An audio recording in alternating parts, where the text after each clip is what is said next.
586. Welcome to week 2. I hope everyone had a good start to the week. I know I've reached out and I think I've touched base with most of you, but I hope week 1 and the start of the course was a good start for you. So just so you know, grading will be done no later than Wednesday. I'm hoping to actually get all the grading done today though, but just giving myself a little bit of wiggle room there. Let's jump into week 2. 20 years from now, you'll be more disappointed by the things that you didn't do than the ones that you did do. And that's from P.S. I Love You. Full transparency, I haven't read it.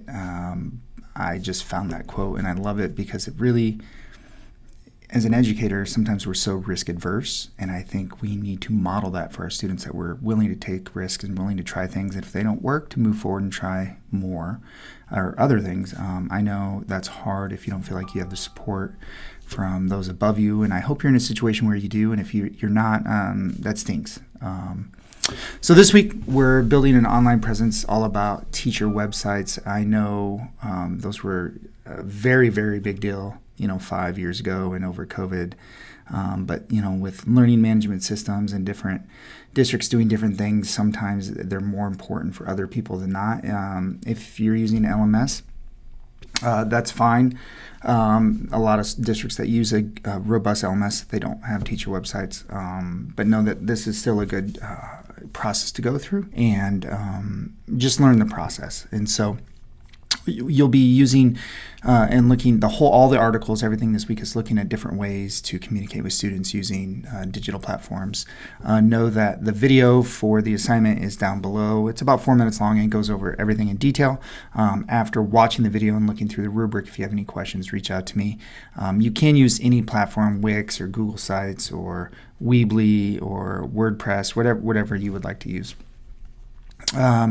The topics, once again, giving your class an online presence, building a website, learning from our mistakes are the topics we're really going over this week.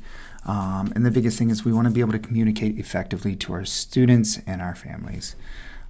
There's not a ton of content this week. It's all listed right here. I just want to tell you, the first article, if you have a web blocker up, if you have this web ad plus up, just like you, my district has different things. You can't access it. You can access it in incognito window. It's not a long article, and it's, to be transparent, a little bit dated. The next one, Super Website Builders, going through some of the different places you can build them. Wix, Weebly, Google Sites are probably the 3 top one. Google Sites right now is probably the top one for teachers if you're in a Google district. But this kind of just goes through and talks about the pros and cons for each. So it's a nice read. And once again, Ed Technology. This was updated somewhat recently, just this past summer. So it's a fairly newer article that has good information on kind of the new way that websites should be updated for students. This is assuming, once again, you don't have an LMS. If you have an LMS, your websites are typically pretty basic. And then 20-page article, Parent-Teacher Relationships. It's a really, really good article. It's a longer one. It's a little bit more in-depth and robust, but it's a really great read on some of the research around that connection of parent and teacher and how it impacts students. This is a Google site template that you could base yours off of if you want to. You in no way, shape, or form have to. And you can see that there's more than 5 tabs, which is totally fine to have more than 5 tabs. It all just needs to kind of make sense. And this is really like laying out like a portfolio site that you're going to have to do in another class anyway. And this would be if you wanted to use a doc just to kind of template out your website, and it's just helping you stair-step it up. And then finally, the whole all information in one place. Here's the rubric. If you want to open it up a new window, here's the 4-minute video that talks about what all the requirements are for the web page. And then the rubric is also embedded down here.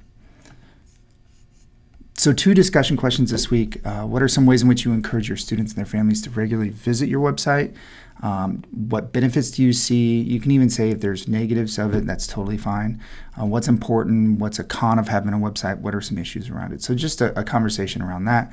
And the discussion 2 is after reading that 19-page PDF, share one technique you used on a regular basis to build solid parent-teacher relationships, and then explain why you use that technique. Once again, both really good questions this week. the interactions week 1 have been really good, so keep it up. So here are your assignments for the week, your discussion questions, some explore tools to click around, and your assignment number 2 is due at the end of the week. Looking ahead to next week, you have 4 articles and 4 videos, so a little bit more content next week, still 2 discussion questions, and your next assignment is going to be a design project, which I found in the past students tend to love. So I hope you have a great week, and once again, if you need anything, please reach out.